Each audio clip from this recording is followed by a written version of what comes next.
काय नाही का तू रोप बहिणारा काय ह्या करू का करू गळा पाहिजे बहिणा ऐका बोल घाण खाण्याला रांडीची घाण पिंगू घाललेली ना राजा. खातलं बहिणारा आता घाण सांगतो नंद बहिणा खातच बरोबर रांडीच्या घरात भेटत नाही म्हणून खातच नाही.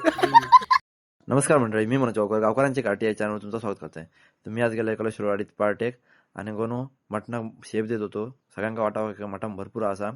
थंय गेलो तर भात घातलेला आणि भात आणलेला आणि बिर्याणी सारखो भात तो पण आणलेला आणि थोडं मग तो ठेवल्याने चुलीवर.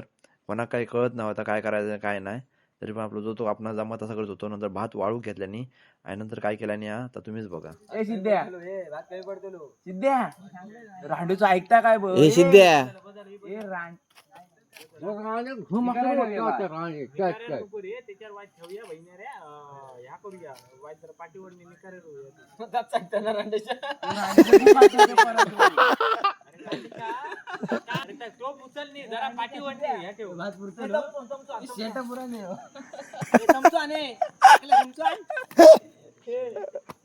भेटले रे पुन्हा भेटा नको हॉटेल सारखं बनवलेलो समजला का? पाणी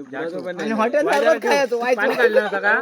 पाणी काढलं ना वाज असो या कर खळखळाव खळखळाव नाही पुरा रांडेचे विचारलं जाऊ कुठं बहिणाऱ्यांनी का सांगलेलं 2 किलो नाही 1.5 किलो बाजार करू जातो घरात जा ना गावठीत चालू बहिणा नाही जा रे पार्टी केल्या नाहीत कधी पुरतलं तुम्ही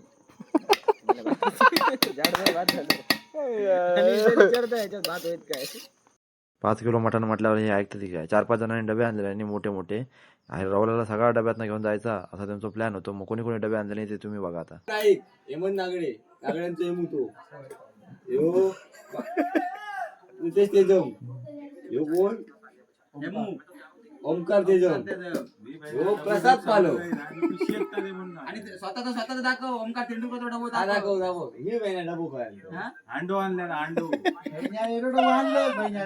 डबो भरून घरात घेऊन जातो सगळा बस झाला बाबा आपलं कोटं एवढं नाही बरोबर 11:15 वाजले. जेव बसा आणि मटणात घातलेला आणि मसालो, कारण 5 किलो मटण ह्या 20 जणांका पुराचा नाही. मग सगळेजण जेव बसलो. मग मटण वाढून घेतल्याने आणि जे डब्यावाले होते जे घरात नेऊच्या इच्छेने होते त्यांनी नंतर आपलं डब्याचं हुकूम बाहेर काढल्याने हे सगळे डब्यावाले आहेत जे आता बसले आहेत. ह्यो विशाल आणि हे बाकीचे त्याचे सवंगडी डब्यावाले मोठे मोठे डबे घेऊन येलेले आणि व्हिडिओ करता वेळेला ते डबो एकामेकाकडे ढकलू लागले. म्हटलं यांच्या पुढ्या सगळं टोप बीप ठेवल्या आणि शेवटचा यांका खाऊन दे म्हटलं काय खायचा आता. आणि ह्यो हा विशाल जो एवढं खाऊ मग्न झालेलो की मान वर करून माझ्या बघिना.